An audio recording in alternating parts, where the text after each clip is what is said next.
is Logan Sekulow. A pro-Palestinian leader declares a number one enemy. And of course, it's Christians. Keeping you informed and engaged. Now more than ever. This is Sekulow. We want to hear from you. Share and post your comments or call 1-800-684-3110. And now your host, Logan Sekulow. Welcome to Sekulow. This is Logan Sekulow. Executive producer Will Hayes joining me in studio. We got a packed show today. Lots of guests. Jeff Balaban, the head of our ACLJ in Jerusalem, is going to be joining us in the next segment, then followed by Mike Pompeo, and then later on the broadcast, Rick Grenell. And most importantly, I want to hear from you. You're my most important guest. Give me a call, 1-800-684-3110. That's 1-800-684-3110. You know, I've been saying this for a couple weeks now. And finally, you know, we have the proof. And I wanted to give a minute for those on social media to join us. So I'm going to give it a minute. I'm going to start teasing it because I have been saying for the last few weeks that when these pro-Palestinian, pro-Hamas, as we say, protests happen around the country, happen throughout college campuses, that when they say pro-Zionist, what they really mean is not just that they are going against people who support the state of Israel. That specifically is targeting Jewish kids, Jewish adults, and evangelical Christians, Christian Zionists, because a lot of evangelical Christians, shocker, are pro-Israel. The fact, and again, you can be against Israel's government, but just for the existence of a Jewish state of Israel. And of course, finally, as they say, as the kids say, they said the quiet part out loud. This came from the Director of Outreach and Community Organizing for American Muslims for Palestine. Let me read to you on their website what they say is their mission. Again, this is an American company, a 501c3 nonprofit company right here in our great country. Okay, so we're not talking about an organization out of the Middle East. This is American Muslims for Palestine. Sounds nice enough. This is their about. The American Muslims for Palestine is a national education and grassroots-based organization dedicated to educating the American public about Palestine and its rich cultural, historical, and religious heritage. Founded in 2006 and has had offices nationwide since 2009. Okay, so that's just a generic, here's who they are. Sounds nice, sounds peaceful, sounds like they're just trying to educate people, even if we disagree with their point of view. Just sounds like they're trying to educate people. Let's hear from the Director of Outreach. Again, this isn't just some random member. This isn't someone. This is the Director of Outreach and Community Organizing for their group. Anybody who has any relationship or any support or any or identifies themselves as a Jewish person or as a Christian Zionist, then we shall not be their friend. I will tell you that they are enemy number one, and our community needs to recognize that as such. Enemy number one. Again, yeah, thanks to them for posting that. Enemy number one are who? Not just Jewish people. By the way, not just people who support Israel. This guy, again, the Director of Outreach and Community Organization for American Muslims for Palestine, a 501c3 nonprofit organization right here in the US of A, is saying enemy number one, someone we can't deal with or identify or have any sort of relationship with. Enemy number one, people who identify as Jewish. That's number one. So not again. There's plenty of people who are Jewish who do not support even the state of Israel. We've seen some of them in the protests. Sure, I think they're way off base, but it happens.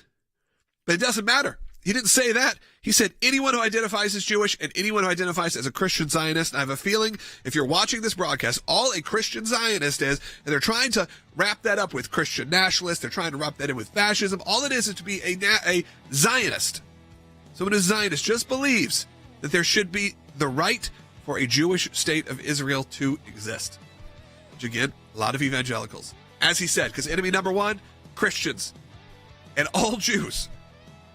This is what we're actually dealing with here. This fight is well beyond the college campuses. It's well beyond politics at this point. We're going to take you to Jerusalem in the next segment. Get feedback from Jeff Balaban, our office at ACLJ Jerusalem. Going strong with him at the leadership core. This is such an egregious moment, but it's what I've been telling you for weeks, and finally, we have the proof. Here it is. Give us a call also, 1-800-684-3110. We're weeks into these campus protests. We just saw George Washington University, the police finally do their job, clear out the encampments. But the reports have been surfacing over the last few days, and we've discussed it on this broadcast, of where that funding for all of this comes from. And of course, it comes from maybe the sources that people will start screaming conspiracy theories as soon as you start saying where they're coming from. But you know, and I know, that these are coming from a very specific section of society, if you will. It is. And when it's directly connected to so many of the other failed Biden-Harris policies and initiatives that we've seen across the country, this same group of billionaire donors who are supporting President Biden's reelection campaign, who are funding so many of these anti-Semitic, pro-Hamas protests on these campuses, are the very same people who are behind the defund the police effort. They're the very same people who are behind pushing these so-called progressive prosecutor policies that ultimately favor the violent criminal over the victim of a crime. So we look at what's happening in these cities across the country where they are pouring not hundreds of thousands, but millions, tens of millions of dollars to fund campaigns like those of Alvin Bragg in New York City, like those of the progressive prosecutors in Philadelphia and Los Angeles and New York City and Chicago, the policies that are actually hurting people, undermining the rule of law and really disrespecting completely the role of our police and their job, their responsibility to enforce law and order. There's a reason why they are doing this, and there's a reason why President Biden has been so hesitant to call out what is very obvious to the rest of us in this country, specifically with these campus riots.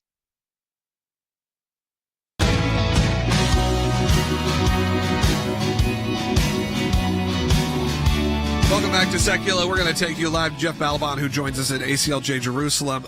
Jeff, this has been what I've been saying for weeks, which was eventually they were just going to, they were going to say the quiet part out loud, if you will. No longer is it being, if you're pro-Israel, if you're pro just generic Zionism, it's no longer those kind of statements that are being made by these organizations. This is American Muslims for Palestine. I read they're about us on here. It sounds very nice, very peaceful, as expected. A 501c3 nonprofit organization here in America. This isn't propaganda coming out of the Middle East. This is an American company with an American board. And if you look at who this came from, this was the Director of Outreach and Community Organizing for American Muslims for Palestine, which again sounds all good and nice. We all know what that really means, that maybe they're smart enough to not, again, say what they really think. But I think we got to play this real quick again for people just joining us. And then, Jeff, I'm sure your reaction, similar to mine. Go ahead. Let's play it again. Anybody who has any relationship or any support or any or identifies themselves as a Jewish person or as a Christian Zionist, then we shall not be their friend. I will tell you that they are enemy number one, and our community needs to recognize that as such. Enemy number one. Christian Zionists and anyone identifying as Jewish. This is the true time when it becomes terrifying to hear this out loud. You're 100% correct, Logan. And, we should listen to our enemies when they tell us who they are. They say a lot of things. He started this organization supposedly for the great Palestinian culture. Well, there is no Palestinian culture because the notion of a Palestinian Arab came into existence in the 1960s, taking over the name Palestine from what was always the Jewish state, the Jewish land. Palestinian meant Jew until the 1960s. And they've been clear since the beginning that they have one mission and one goal: total genocide of the Jews, but also they've said that while the Jews are the small Satan, that Christians and America are the great Satan. So the war that started on October 7th, Israel is just a front for a war that's against our entire civilization, against Judeo-Christian civilization. And they're getting closer and closer to saying it out loud. People like him who've been working for years and years, and now you have college kids bowing down to Mecca. They don't know anything. They're these non-binary queer college kids who would be slaughtered in areas controlled by the Palestinians, bowing down to Mecca and declaring that they want death to America. Right, death to America. And look, one of our producers here, he put together a list of, I think they all did, put together a list of who number one, public enemy number one. You're talking about Osama bin Laden, El Chapo. You're talking about big name terrorists and what they label as Number one, again, you may go, this is some fringe group. These are legitimate groups within this country.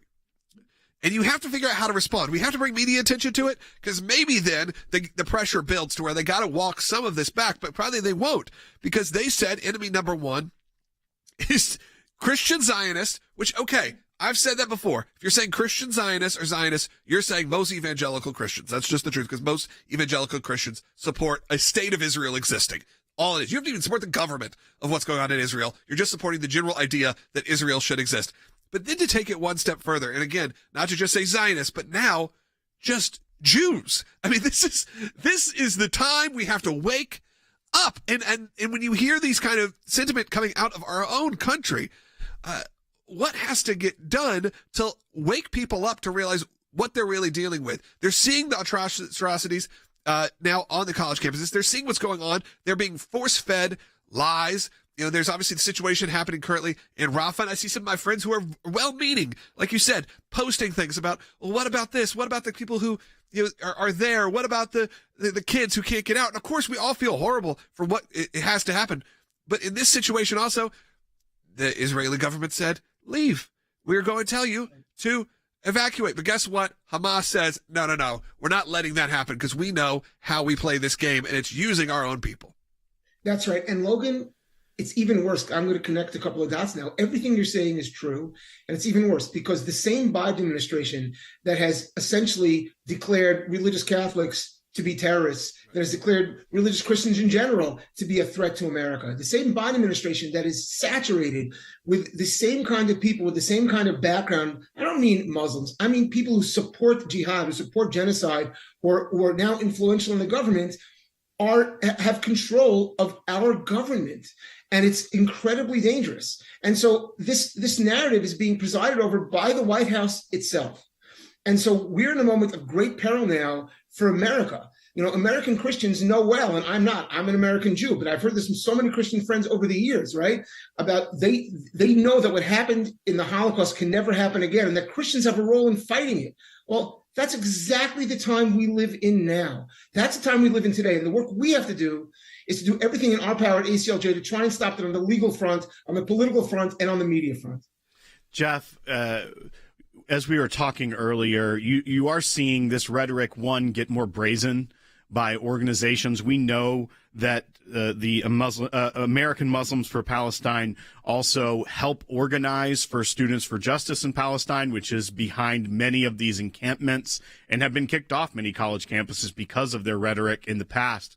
But we also know at the same time, as we're seeing it spread here on American campuses, we're now seeing horrific video out of Europe, where you saw at the University of Amsterdam, people wearing keffiyehs were beating Jewish students with 2x4s as they tried to walk through the campus. But we also have, just a day after the United States president said that his support for the security of Israel is ironclad, he admitted that they had paused munitions transfers and marked a very distinct red line about any munitions going forward if anything happens in Rafah. What's your take on that? Well, we've discussed this before here on Sekulow, William. What this president has done is, unlike every other war conducted currently or recently, where the goal is to get non-combatants out of the way of the fighting, to move them to a different place geographically, this president has locked them in. He's demanded that the Israelis not let them leave. The Israelis have been trying to get non-combatants out of the way. Biden has forced them into Rafah, and then withheld precision munitions, which means they're forcing the death of Arabs. You know who forces the death of Arabs to make Israel look bad? That's exactly what Hamas does.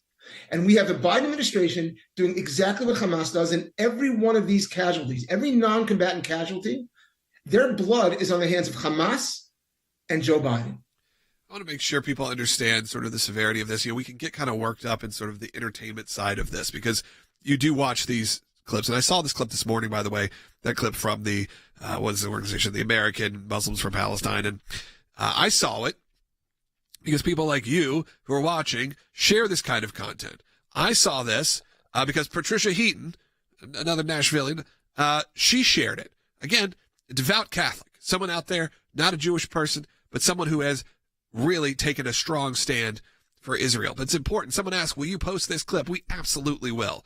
We'll make sure our team posts this with our commentary as well, because you don't only need to hear the clip. You need to hear about how you can take action and how you can actually support people like Jeff, like the ACLJ in Jerusalem. Right now, there's an easy way to do it.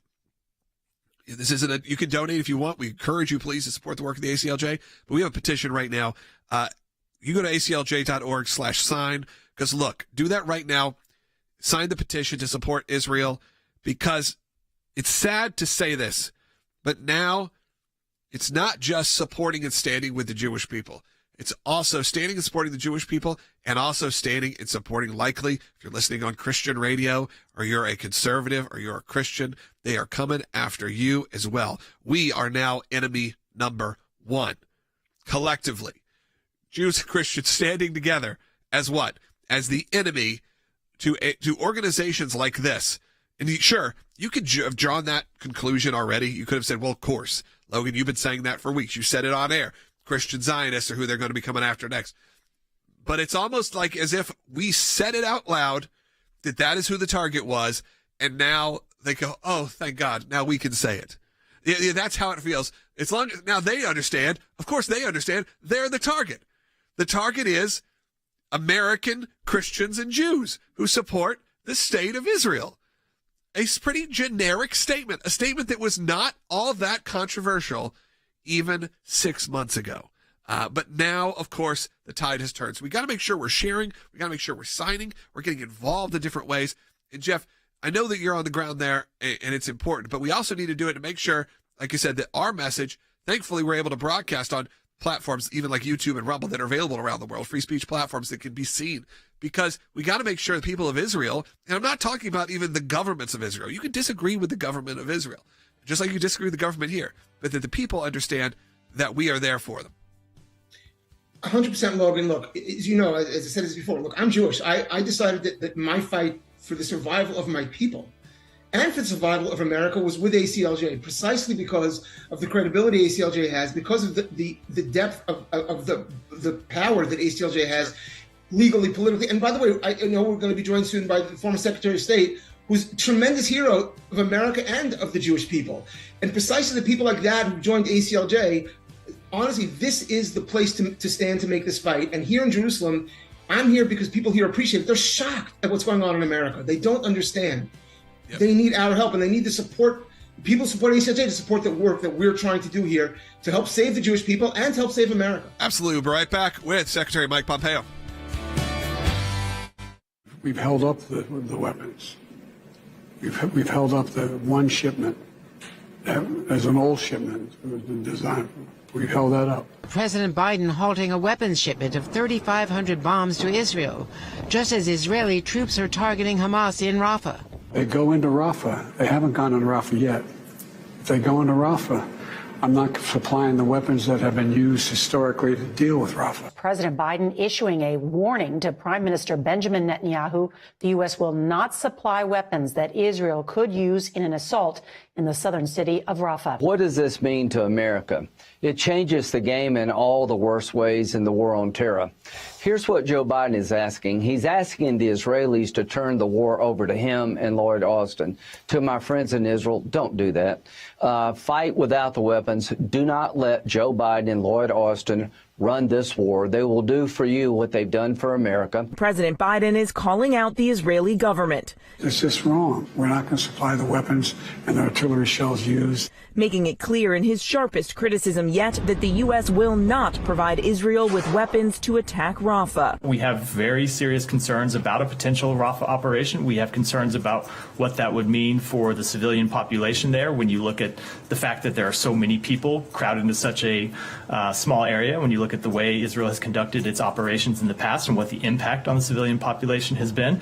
And we also have concerns about the impact of any potential operation on the delivery of humanitarian assistance. So we have paused one shipment of near-term assistance, and we are reviewing others. The Speaker of the House and the Senate Minority Leader, Mitch McConnell, in a rare joint letter to the White House, are asking now for more official confirmation and news, saying, quote, this news flies in the face of assurances provided regarding the timely delivery of security assistance to Israel.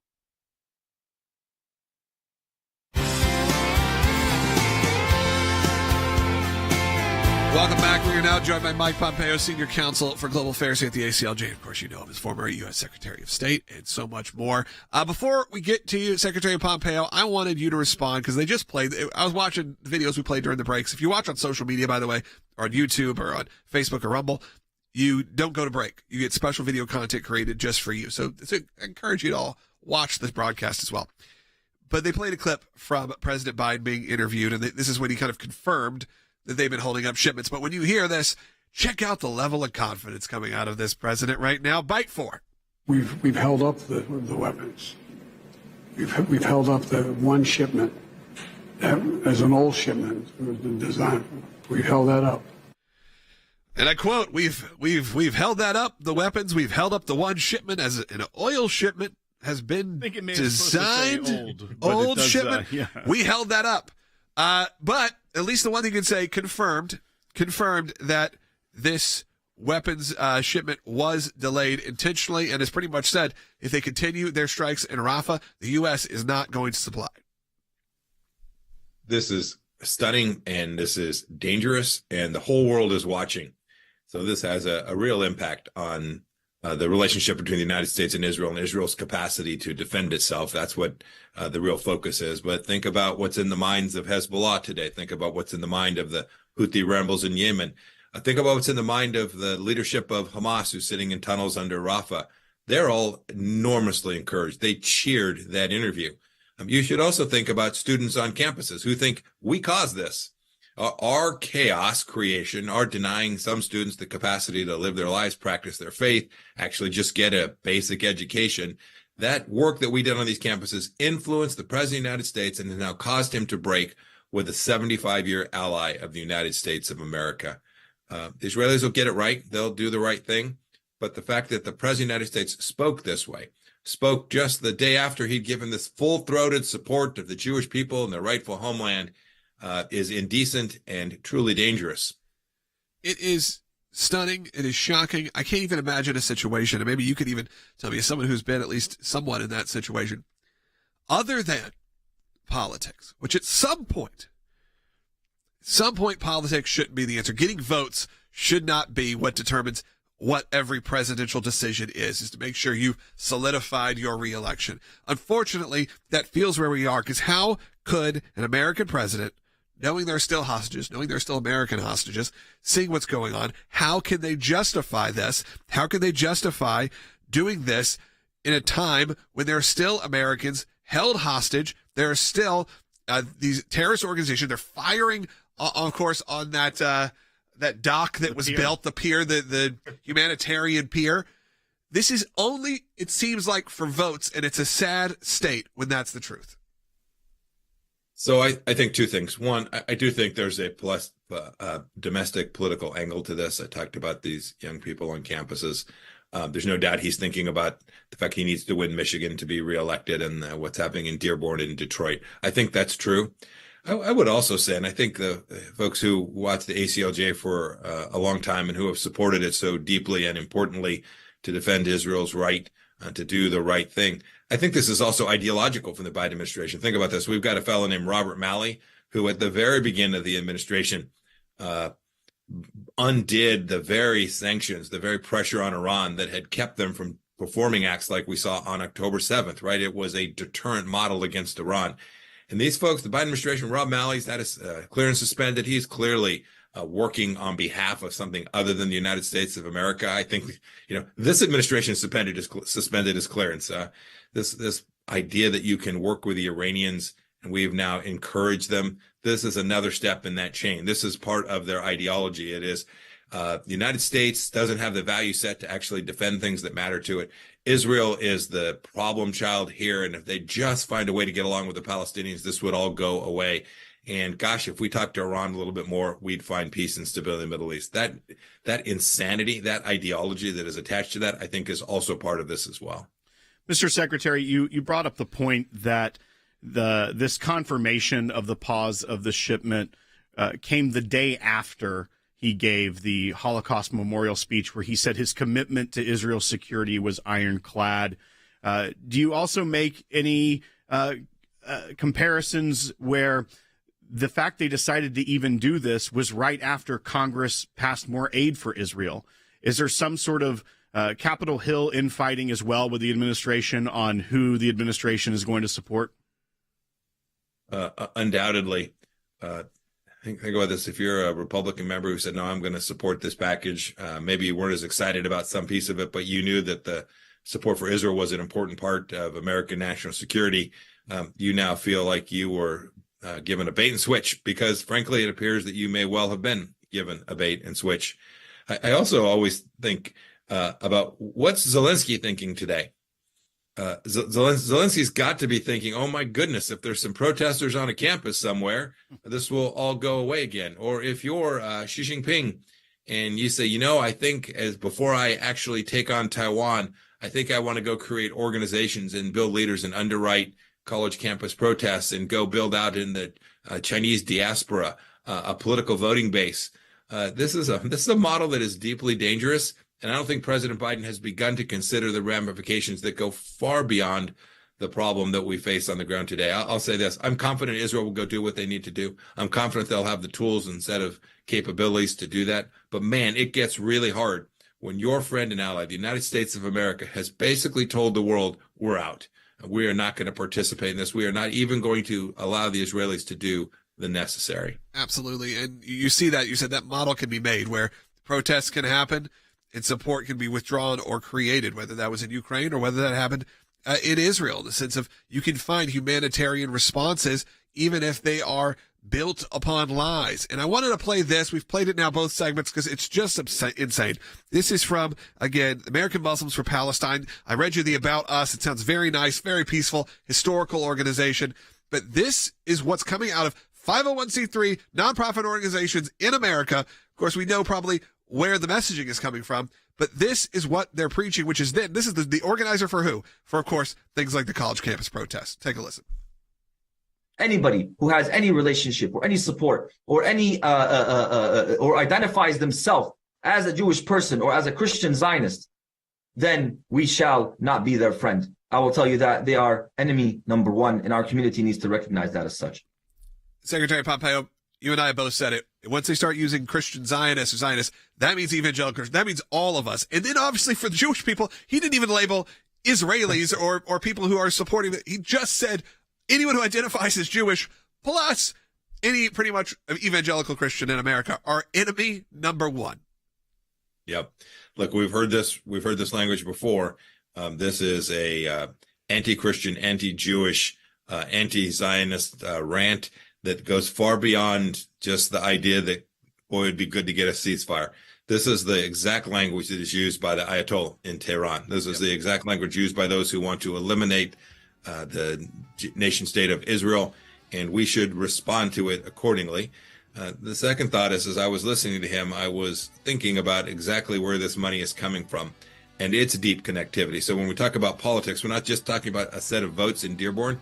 We're talking about some of the same people who are underwriting President Biden's campaign. Absolutely. And some of the Democrat senators. So this funding issue, where these protests are being generated and resourced, undoubtedly is deeply connected to the Democrat Party and to the Biden administration's political campaign as well. We got to fight back again. Thank you, Secretary Pompeo, for joining us. Incredible insight. Go to ACLJ.org to sign that petition right now. ACLJ.org sign. They're coming after you now as well. Okay, you got to stand up. ACLJ.org/sign. Be right back, second half hour. Some people think champions are bored, that it's a title that requires something only a handful can ever possess. There are times in our lives that we are called, every one of us, to step up and serve a cause greater than ourselves. Even when the loudest voices in the room say it's wrong, that it can't be done. It can be a difficult stand, but it's one any of us can make, including you. You can be the change. You can make that difference. You can be a champion. We cannot do what we do without you. By becoming a monthly donor, you can become a champion of life. A champion of liberty, a champion of freedom. Please join us. Become an ACLJ champion today.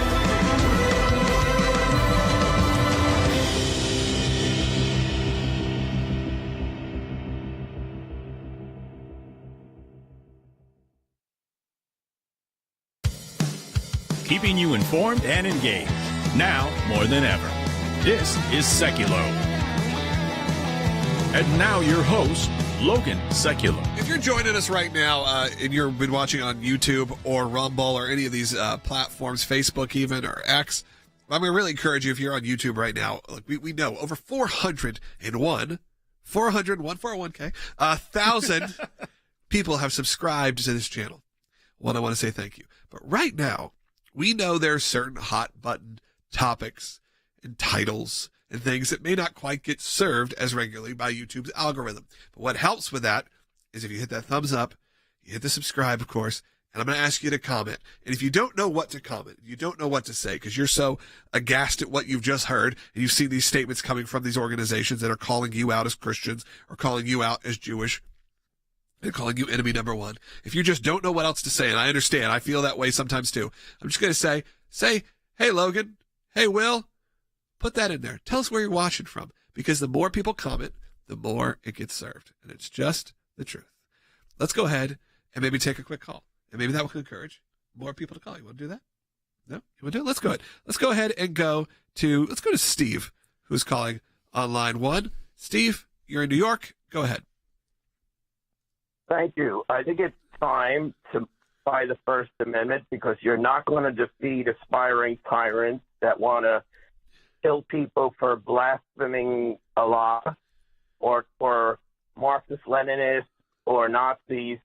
So First Amendment free speech, I think, should be a rebuttable presumption by clear and convincing evidence. And any ideology that says you don't have the unconditional right to mock anybody for any reason is not protected by the First Amendment, because you're not going to defeat these people by just saying everyone has the right to free speech. They will take all our rights away. Steve, I think you do have to respond with speech, with more speech. Sure, I do believe everyone has the right to free speech, so we may disagree there. However, free speech, I don't know when it becomes threats.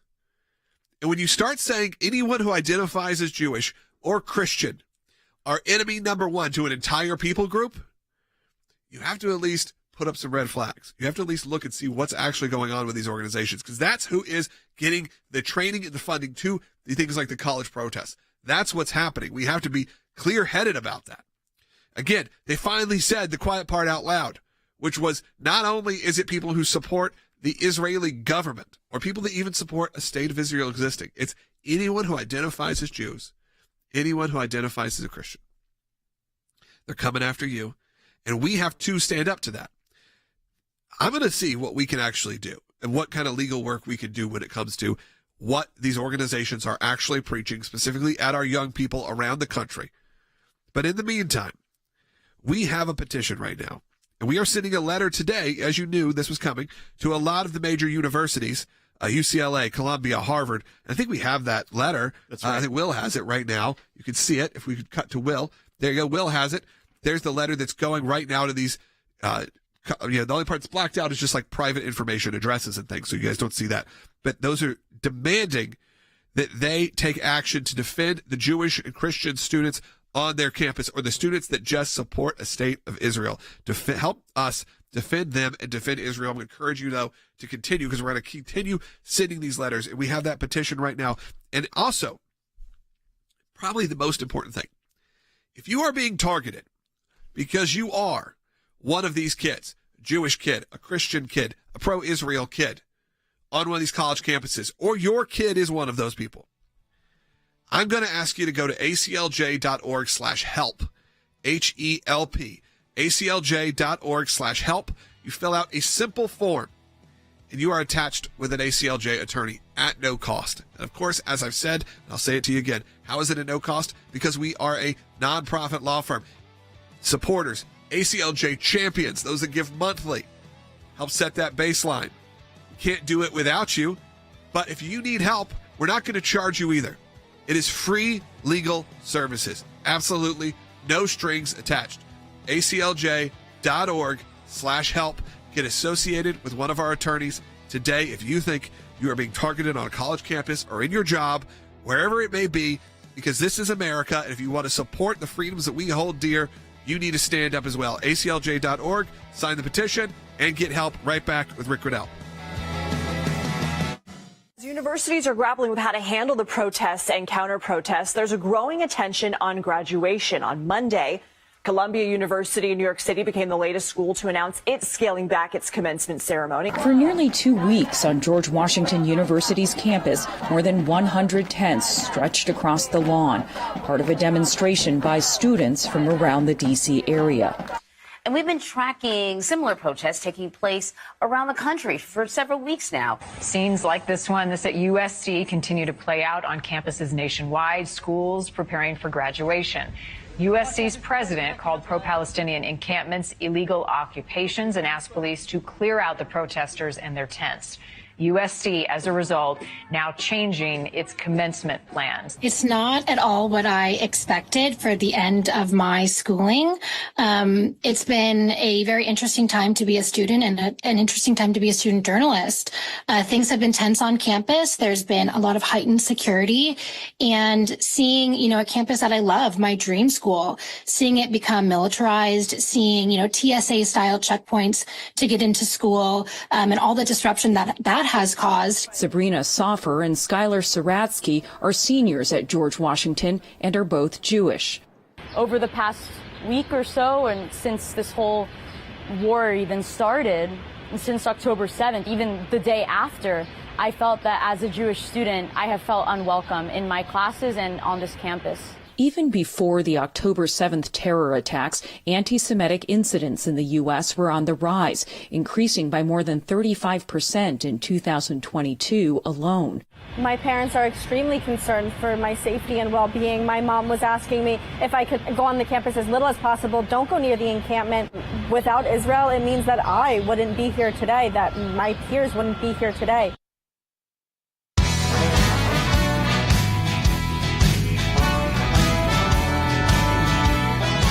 Welcome back to Sekulow. We are joined by Rick Grenell. I did want to tell everyone who is on hold right now, we are going to get to your calls and comments coming up in the next segment, so stay tuned. We do about 10 minutes with Rick. We'll discuss what's going on, whether that is, of course, the continuation of some of the college campuses. That clip I've been playing you all morning from the grassroots leader of Americans, American Muslims for Palestine. American Muslims for Palestine. I'll make sure I get it right, so I don't Director of Outreach and Community Organizing. I'm going to play that. I'm going to play that clip again for you in a second. So re-up that, get it ready, because I'm going to play it for you. Because look, I wanted to get Secretary Pompeo's point of view. I wanted to get Jeff Balaban's point of view on it, and I certainly want to hear from Rick Grenell, because when you hear these kind of statements, again, they're saying the quiet part out loud, which is no longer is enemy number one. Just this sort of, yes, we disagree with the policies of Israel, the government of Israel. Again, we've said you can criticize the government, you can criticize the political leadership. Not only do we have not a problem with it, we encourage that kind of discussion and debate. But when you start saying this is when, again, the truth becomes a bit clear. We've been saying it for weeks, but now it's coming from real, legitimate 501c3 nonprofit American organizations. Anybody who has any relationship or any support or any or identifies themselves as a Jewish person or as a Christian Zionist, then we shall not be their friend. I will tell you that they are enemy number one, and our community needs to recognize that as such. Enemy number one. I want to thank our friend Patricia Heaton for posting that this morning, because I was looking on X and she had shared it, and it just took my breath away to finally actually hear. And again, we did some deep dives to make sure this isn't some fringe person. No, this is someone who has a very real position and a very real organization. And of course, it's about grassroots motivation of the Palestinian causes. But again, it's not really truly about the Palestinian plight. It's not about the humanitarian crisis that could be going on. It is about the destruction of now not just Israel and the Jewish people, specifically anyone who identifies as Jews. It's also Christians. And Rick, then you start talking about us and probably 95% of our viewers and listeners. Look, what I'm concerned about is language like this, enemy number one, sounds to me like a reason why someone would kill you. And I don't say that lightly, but this is the type of rhetoric that we're hearing from the far left, and we're hearing it too much, which is when you label someone the number one enemy, or you label someone as completely a person who should not be tolerated at all, or their words or deeds should not be tolerated. What you're really saying is that this person should be eliminated. And that's what people are going to hear. Now, whether they intended to make that assumption or that deliver that message, that is what people will hear.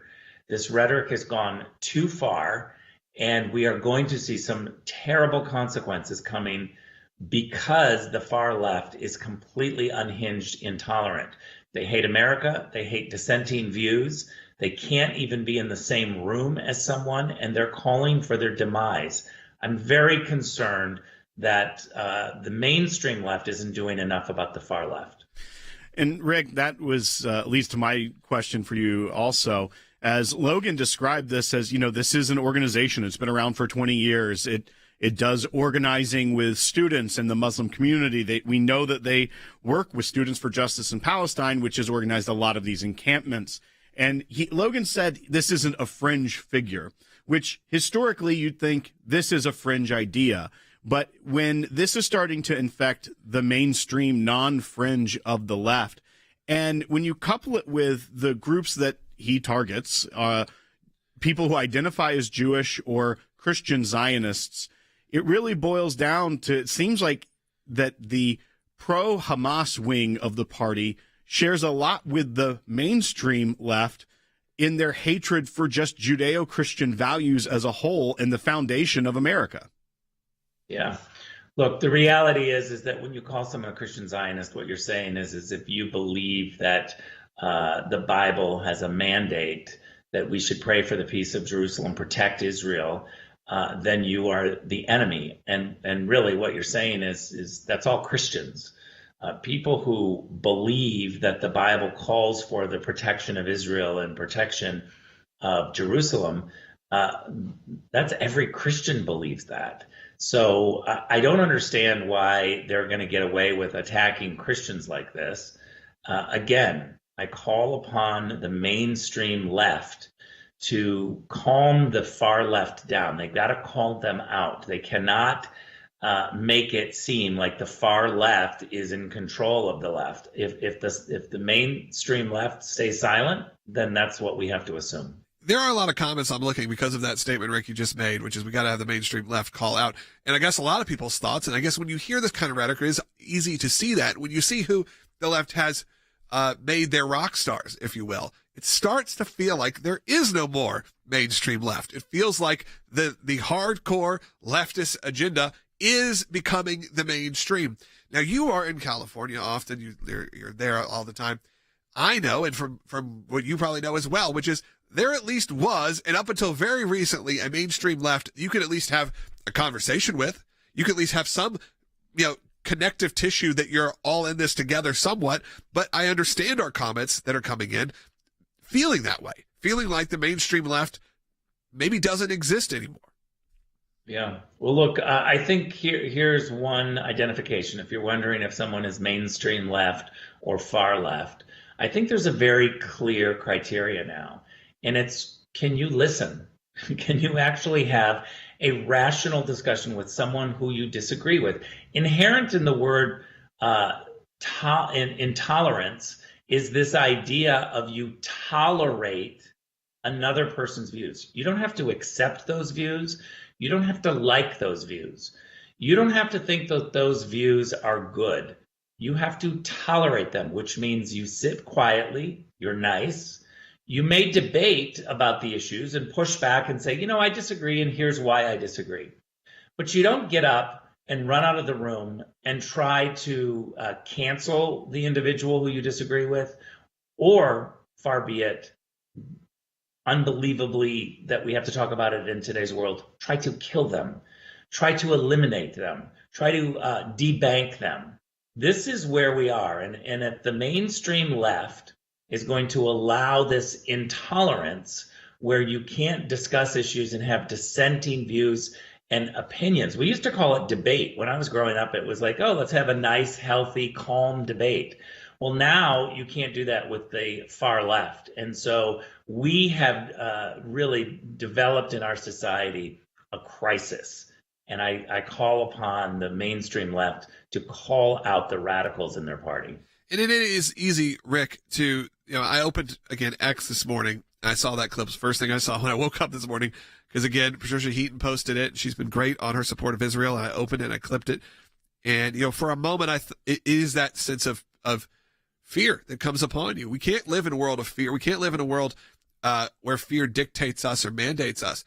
But I understand, because look, it was my initial reaction too, because it's how I felt just walking around in society right now, which is there is a sense of being Jewish, being a Christian, being something, having to take my necklace and put it, under my shirt. I don't not think that, because you see clips like this, and then when you do a dive and you realize this isn't someone who is just some random person on TikTok, this is someone who is a leader in this movement. It's scary, but we need to not live in fear. We need to stand up and support the good voices. We need to be there and to share our voice as well. That's why we have a petition right now at aclj.org/sign, because we know that you need to stand up. We need to live not in fear. We need to live in power and truth and say, this is what's happening. Call it out and understand that's what's happening in America. Don't be blind to it, and certainly don't be naive to it, but do not walk in fear from it. Because as you said, is that moments where you read that, there are people who will certainly watch that clip and be motivated to violence. I can't imagine there won't be. But we cannot live that way. I think, Will, you got a question or comment. Get off my soapbox here for a second. Well, breathe. Just quickly, Rick, before we wrap up here, President Biden waited till after he gave his ironclad defense of Israel speech to announce that, yes, indeed, we had paused arms shipments to Israel, and that he put those in jeopardy for the future, making Rafah his red line. I just want to get your quick take on that. Yeah, first of all, we need to clip the soapbox speech from Logan right there and put it out. That was very good. Let me just say this. I know a lot of people who are very concerned about death and destruction and war, and they see what's going on throughout Gaza, and they're very concerned. But those same people understand that there are hostages that Israel is looking for. And those same people always understand that the solution is giving the hostages up and getting rid of Hamas as the government. Hamas is responsible for this, and all of the destruction will stop. All of the great conversations about rebuilding will begin once the hostages are returned and we purge a terrorist organization from being a government. Rick, thank you so much for joining us. Hey, in the next segment, I want to hear from you. You've heard from incredible leaders, Jeff Balaban, Mike Pompeo, Rick Grenell, and now it's your turn. We do have one line open right now. Those will open up, though. 1-800-684-3110, 1-800-684-3110 to have your voice heard on the air today. I'm going to encourage you again, 1-800-684-3110. Sign that petition right now at aclj.org/sign. If this doesn't motivate you, I don't know what will. Do it now. We'll be back in 1 minute. The classified documents being kept in Mar-a-Lago were, in fact, mishandled by the people collecting them. Who knew if anything was going to come from that? I got some responses to that broadcast yesterday and said, this is Jim Jordan just puffing his chest. Nothing is going to happen. You need to tell him to take action, government. And of course, because I said, there's good people. There are people like Jim Jordan who are out there. But no, action actually did happen very rapidly. And it appears to be that's at least part of the reason why that situation, the Mar-a-Lago document situation, may be pushed on well beyond potentially the 2024 election. And this comes on the heels after Jack Smith admitted in his filing over the weekend that, maybe they hadn't kept as good of records with the evidence as they thought they should have. Well, she has taken out the order of a May 20th start date of that trial and has not set a new one, meaning that case is indefinitely on hold while they go through what she calls a myriad of interconnected pretrial issues. Yeah, you heard that right. Jack Smith essentially charged President Trump with doing what? Mishandling classified documents. And then the Department of Justice, under the control of Jack Smith, then tampered with or mishandled those documents himself. Yep. And so you cannot make it up. I mean, it is a brilliant illustration, I believe, of Jack Smith's willingness to overcharge other individuals for conduct that his office is arguably guilty of. When you see this kind of impropriety happening, that you can just say, okay, this case, we're going to pump it so far into the future, into 2025, either President Trump will be the president, therefore this case is pretty much null and void, or he loses and we'll deal with it then.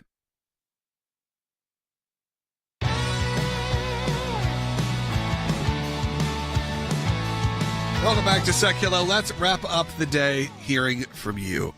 We've heard from former Secretary of States, former directors of national intelligence. We've heard from our offices in Israel. We've obviously heard from Will and I. Same. We're similar in that capacity. I would like to think so, at least. No. We're happy to be your hosts here, but we're also happy to hear from you. So let's go ahead. We're going to take these in order they came in. Mike's calling in New Jersey, listening on the radio, been on hold for 27 minutes, so I appreciate that, Mike. I'm glad we don't live still in the 90s where you're getting charged every minute of if you do, I apologize. Mike, you're on the air in New Jersey. Thank you very much. World War II ended when Germany and Japan surrendered. This war will end when Hamas surrenders. That's usually what takes place in a war. Yeah. Hopefully that day will come, but I don't know if Hamas will surrender or if you're just going to have to see the final destruction of Hamas. That is Israel's plan, because I don't think they see in a world where Hamas just gives in. No, and unfortunately, it probably would have come sooner if places like the White House weren't meddling to the degree of not letting Israel do what needed to be done to get rid of Hamas. They put too many constraints on Israel early on, and they continue to magnify those constraints. And that's all messaging to Hamas that, hey, if you hold out, you're probably going to have a little bit more leeway in the future. All right, let's continue on. Oh, man, these came in seconds apart, so I got to really plan this out. Martha's in Florida, watching on Rumble, our favorite free speech platform. Martha, you're on the air. Thank you very much. I'm an ACLJ champion for a long time. Thank you. I have two questions. How can Biden stop the weapon sale to Israel when Congress authorized it? How can we get word to Israel that we are behind them, the American people are, and we're not behind what this administration does? Thank you. Martha, thank you. To answer the second part first, sign that petition, because that goes straight to there. And also show when you see those big numbers, when you see 100,000, 200,000, 300,000, 400,000 on our YouTube channel. So engage with the ACLJ. You heard from Jeff Balaban. He is in Jerusalem. He's the head of our ACLJ Jerusalem office. Why does that exist? Why is it not like our European Center? Our European Center is the ECLJ, European Center for Law and Justice, fighting for European law. No, it's ACLJ. It's the American Center for Law and Justice, Jerusalem, because we are being the important voice for the American people in Israel. You can be a part of that too. Go to aclj.org, get engaged, and of course sign that petition.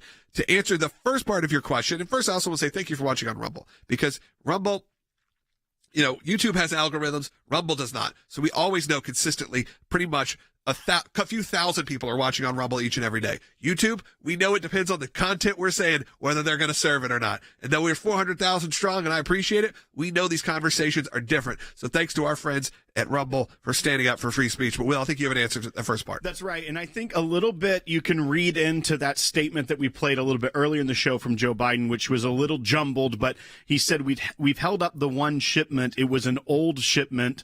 And I believe he was trying to give himself some cover there that as the slated aid was in their pipeline, this one, it was already designated. It was pre-congressional authorization of more aid. I think he was trying to really draw out that, hey, this is something that I didn't just completely, slap the face of Congress. But I do think also that they have a lot of leverage. Once Congress passes aid, which is the dollar amounts that can go, there's a lot of leeway within the administration of how they divvy that up. So being specifically for these types of bombs, they could say, well, no, we're going to help bolster this area of the Iron Dome or do something here where it doesn't necessarily not still go to Israel, but it is changing the tactics and the purpose of what the aid was meant for. All right, let's continue on. Let's hopefully answer your question. Jim in New Hampshire. Jim's got a different point of view, but that's okay. I like to take those as well. Jim, you're on the air. Hey, yeah, just an earlier caller made a point that I found disagreeable. Mentioned that Palestinian culture isn't a real culture, that it just came about in 1967. And to me, that's just a hateful remark. I think we can loving your enemies is the heart of what Jesus taught. It's what makes us different from Islam and from Judaism. Jim, I think the ways we can look. I 100% agree with the second part you had to say. I did actually want to put you on the air because I want to clarify a bit of what that was actually from our offices in ACLJ Jerusalem. That was Jeff Balaban talking about Palestinian culture and how maybe that lacks Palestinian culture exists. But I think what he was more saying was that traditional Arab culture in the Middle East was also included in sort of what was considered Palestinian culture historically up until that point. And that is a rather new situation to start labeling it as Palestinian culture. And some of that is specifically to eradicate a state of Israel. Right. And we actually have a video up on our YouTube channel called The Myth of Palestine that does walk through the myth that is put out there by many of the protesters and the pro-Hamas propaganda that you see that differentiates itself between the historic Arab population of the area and also shows the rich history of the Jewish population of that area, but with what is considered the modern Palestinian movement, which was born out of a completely different set of parameters and historical parameters after the creation of the State of Israel, and where there was the rebellion against that by many that were Jordanian Arabs or Egyptian Arabs that were against the creation of the Jewish state. Not sure if we're going to be able to get to everybody today. Quickly, Debbie, though, in Massachusetts, line 1, you're on the air. Hi, my question is if these children or these college children are going to college, maybe the colleges should take a stand and tell the parents that if your child does not get educated, because evidently they're not fully educated on exactly what's going on. And Debbie, I know what you're getting to, and I'm only doing this because I'm running out of time. A lot of people are saying that. Why are they not being expelled and that, so on and so on. Some of the universities are, by the way, but we have sent this letter today to a lot of the top universities to demand that. Columbia, Harvard, UCLA, Michigan, USC, and UC San Diego specifically are receiving this letter today. And it's the duty of the school leadership to protect Jewish students from a hostile campus environment and all of those things that are entailed, what they are legally responsible for doing to protect those students. All right, let's go to Michelle very quickly in Washington. Ken, I'm sorry we're not going to be able to get to you today, but I really do appreciate your comment. Michelle, you're on the air.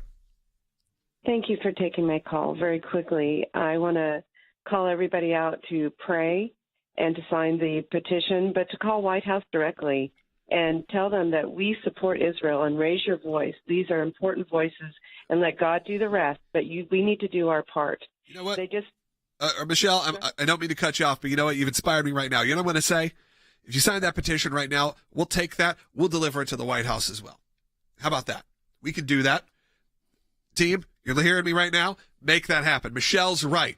You've inspired me. So go to aclj.org/sign. We will deliver that as well. We will deliver this petition to the White House directly. We can do that. Sign the petition. aclj.org/sign. Support the work of the ACLJ. Again, when you can hear us work like that, work on a dime, things can happen like this. You can inspire us because you are the reason this organization exists. So, Michelle, thank you for that. You're right.